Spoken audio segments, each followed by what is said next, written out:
Bom, depois então, lisonjeiras palavras, minha responsabilidade aqui aumentou muito, né?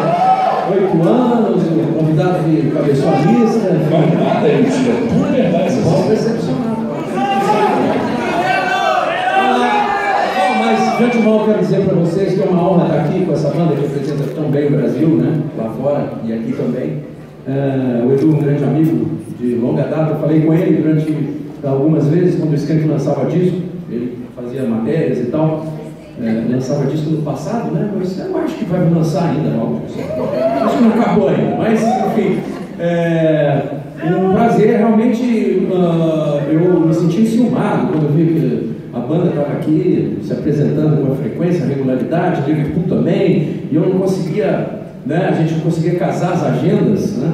E, bom, finalmente, no início desse ano, eu falei, agora ou vai ou racha, vamos achar uma brecha nessa agenda, porque eu quero estar junto desses grandes caras, desses, né, talentosíssimos amigos que, assim como eu, né, amavam os Beatles e os Rolling Stones, mas mais os Beatles.